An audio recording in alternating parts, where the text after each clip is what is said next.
Hello dear students, तो स्वागत है आपका हमारे YouTube channel physics and nature में। और मैं नरोत्तम सिंह आज आपके लिए एक नया कंसेप्ट वीडियो लेकर आया हूं।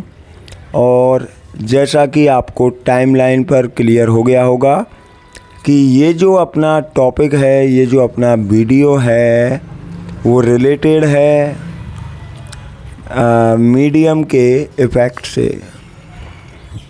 समझे? मतलब जो कूलाम का बल होता है, उस कूलाम के बल पर माध्यम का क्या प्रभाव होता है, effect of medium on coulomb force. तो बने रहिए हमारे यूट्यूब चैनल पर और वीडियो को कंप्लीट देखिएगा, पूरा देखिएगा। आपको आनंद आने वाला है, आपको इंटरेस्ट आने वाला है। तो बने रहिए हमारे इस कंप्लीट वीडियो में, स्किप मत कीजिएगा, नहीं तो आप बहुत अहम जो कंसेप्ट है उसको मिस कर दोगे।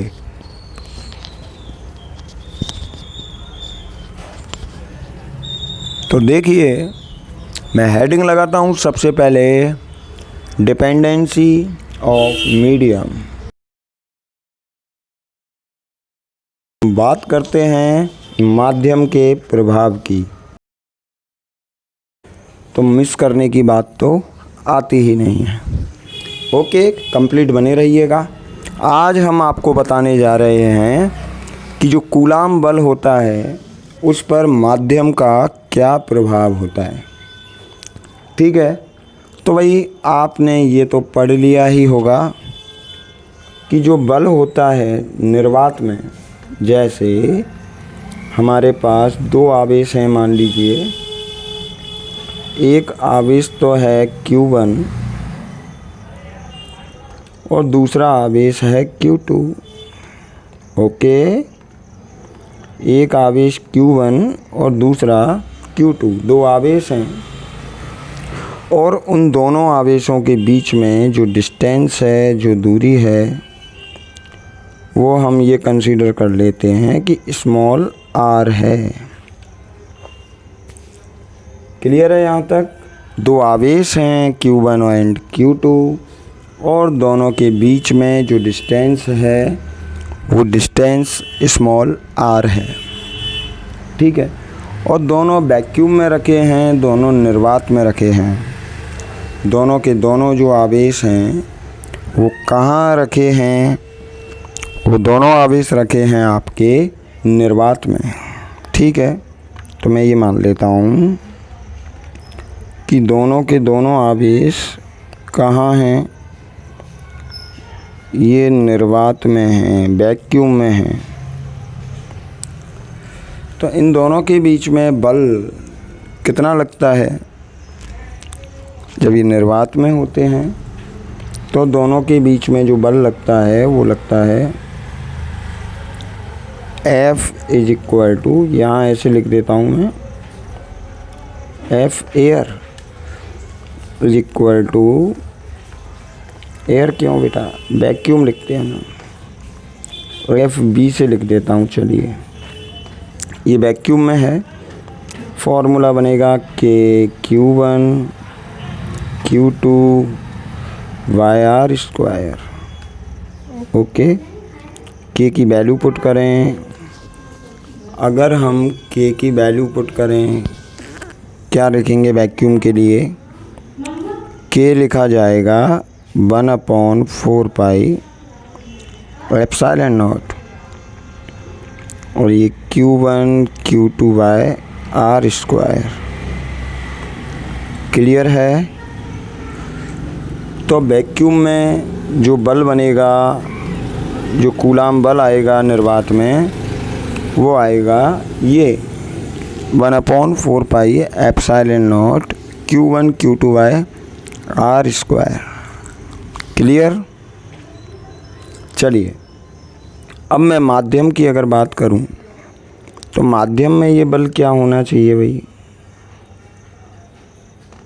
अगर मैं माध्यम की बात करूं और मैं ये निकाल रहा हूं यहाँ Q2 के कारण Q1 पर फोर्स निकाल रहा हूँ, बल निकाल रहा हूँ। अगर हम ये निकालें कि Q2 के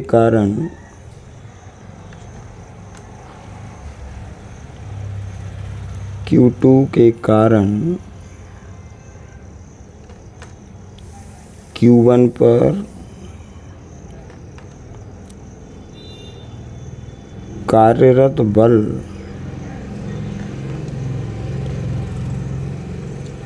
तो उसको F12 लिखते हैं कि नहीं, उसको F12 लिखा जाएगा।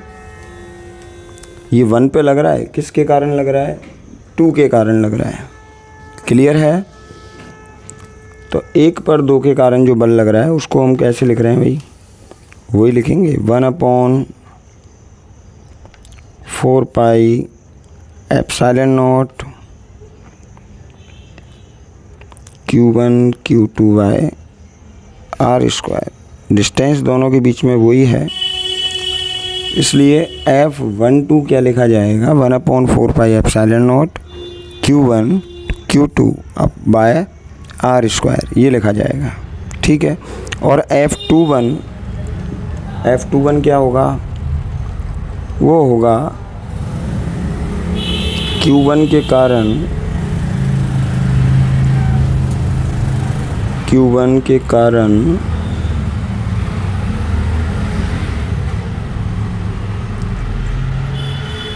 Q2 पर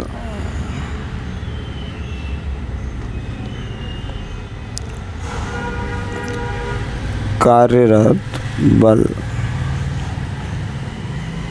क्लियर।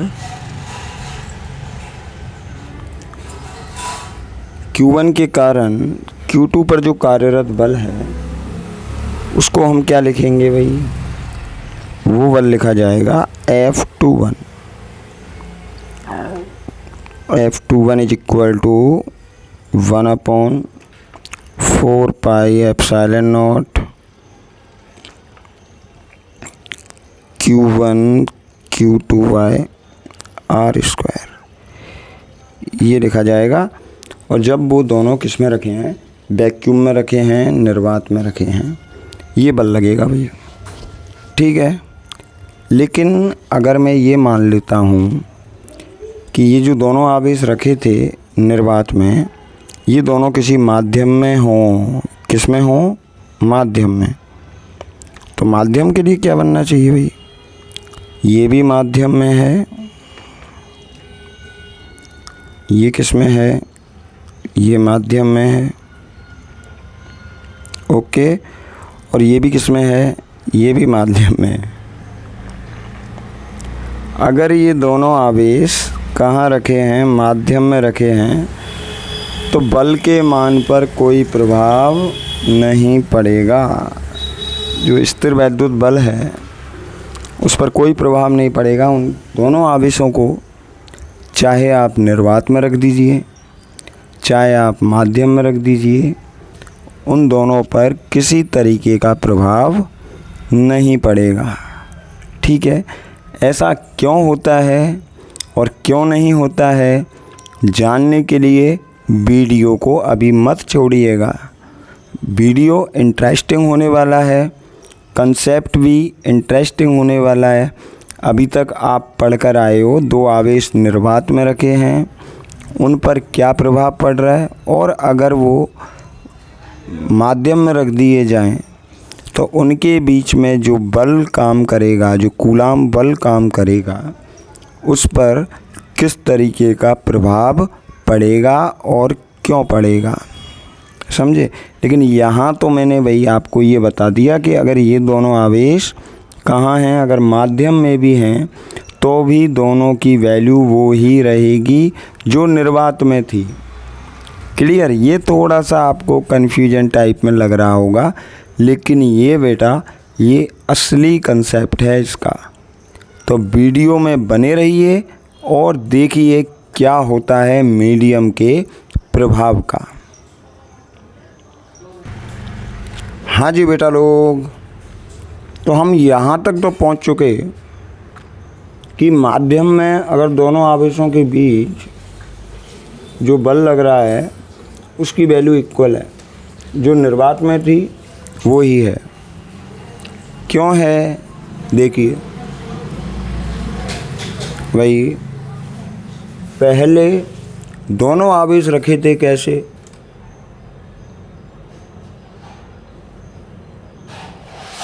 ये Q1, ये Q2, और दोनों के बीच में दूरी कितनी? वो R। ओके, तो दोनों के बीच में दूरी कितनी? R। अभी निर्वात में है, और जब इन दोनों को किसी माध्यम में भर दिया जाए, माध्यम के अंदर डाल दिया जाए दोनों आवेशों को, और दूरियां कितनी हो उतनी हो, दोनों के बीच में दूरियां वही हों, लेकिन अभी कहाँ है? माध्यम में।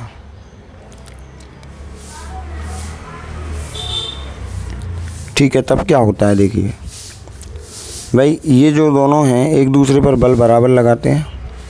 इसको मैं F मान लूँ, इसको मैं F के इक्वल मान लेता हूँ।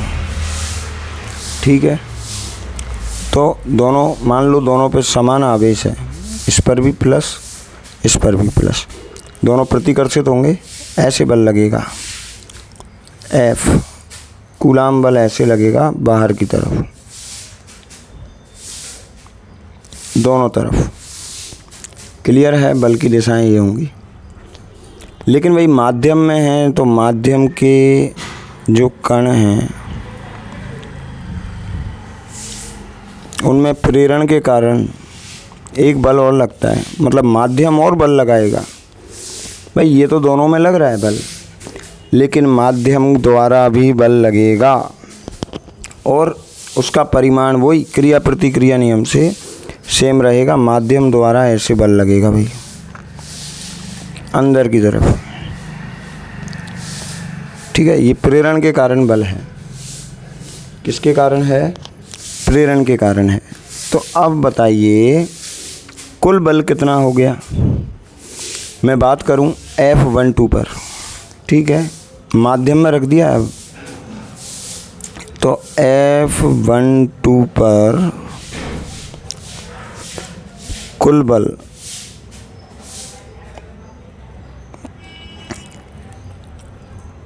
ठीक है, F12 पर कुल बल। भाई बल तो ये हमने इसके इक्वल माना है, F के इक्वल है। ठीक है, F12 पर क्यों? सॉरी Q1 पर कुल बल कितना होगा उसको F नेट लिख देंगे। कुल बल कितना होगा?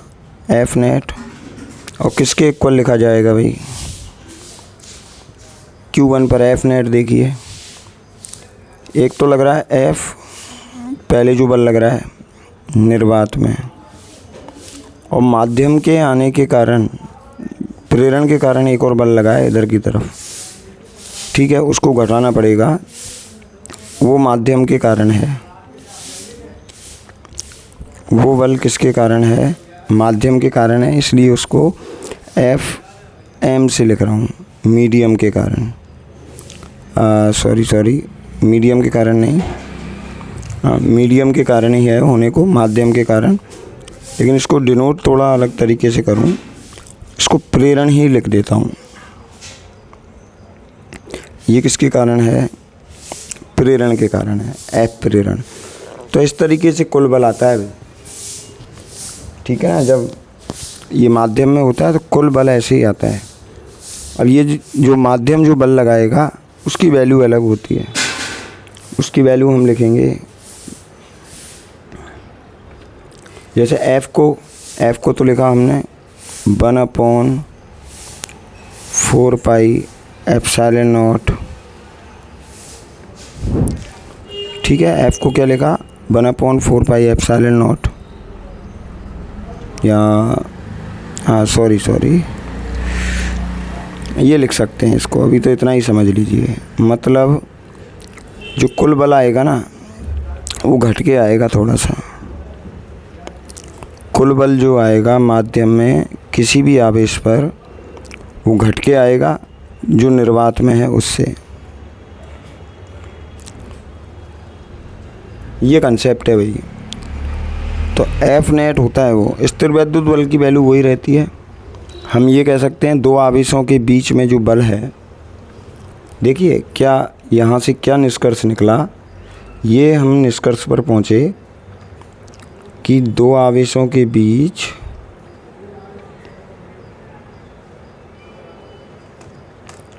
दो आवेशों के मध्य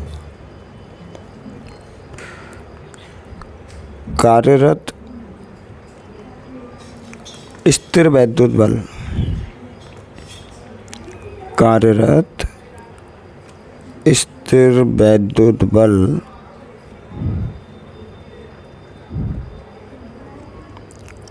माध्यम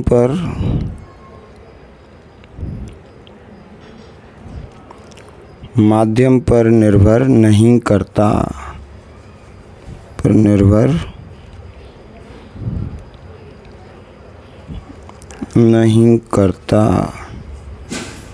ठीक है। परंतु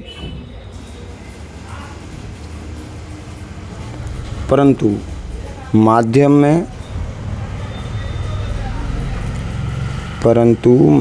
में किसी भी आवेश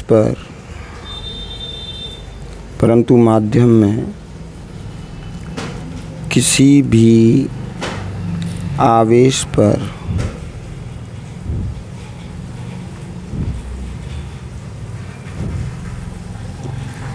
कार्यरत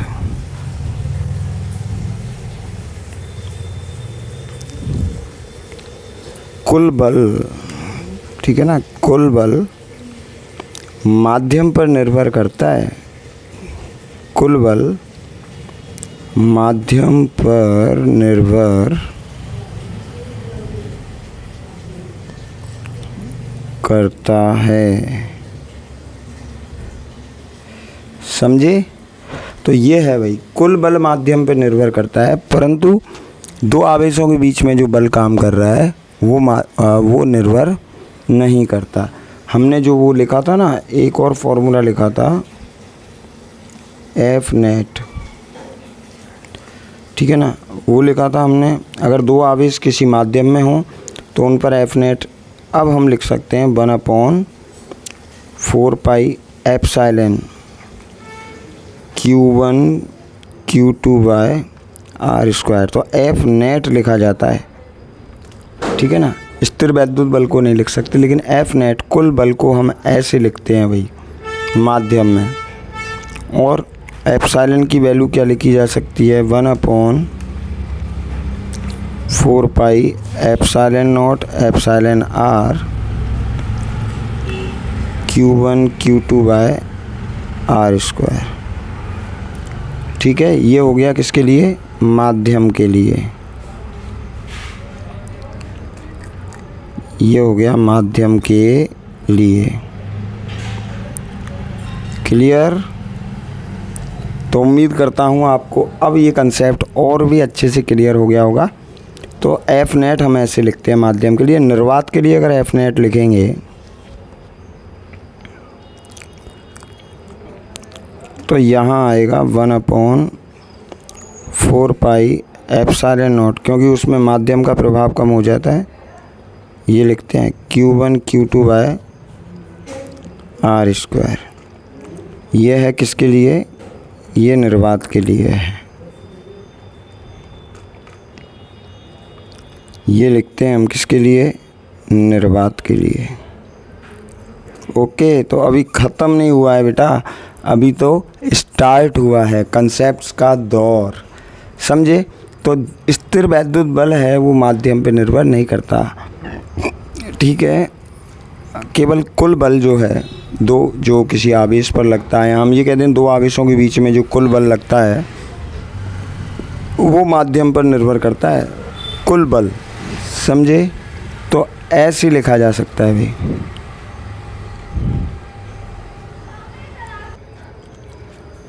तो हम जो बुक्स वगैरह में पढ़ते हैं वो हम एफ नेट पढ़ते हैं, ध्यान रखना। क्या पढ़ते हैं, एफ नेट पढ़ा जाता है। क्लियर? तो उम्मीद करता हूँ आपको ये माध्यम के प्रभाव से संबंधित जो कंसेप्ट है वो समझ में आया होगा। नेक्स्ट वीडियो में हम ऐसे ही किसी एक टॉपिक पर चर्चा करेंगे और उसके अंदर आपकी जो और बारीकियां हैं उनको निखारने का काम करेंगे। तो जिन्होंने अभी तक चैनल को सब्सक्राइब नहीं किया है वो सब्सक्राइब कर लीजिए। हमारा डेली लाइव रहता है, रोज़ लाइव रहता है। आज स्टूडेंट कनेक्ट नहीं हो पाए इसलिए वो लाइव नहीं हो पाया और हमने उसको फिर रिकॉर्डेड करके जो स्टूडेंट को हम प्रोवाइड कराना चाह रहे थे वो हमारा मकसद अब इस वीडियो के माध्यम से पूरा हो गया। ठीक है, तो हमारे चैनल को देखते रहिए, जो हमारे वीडियोज़ हैं उनको शेयर कीजिए जितना हो सके। मिलते हैं नेक्स्ट वीडियो में नेक्स्ट कंसेप्ट के साथ और काफ़ी अच्छे कंसेप्ट के साथ।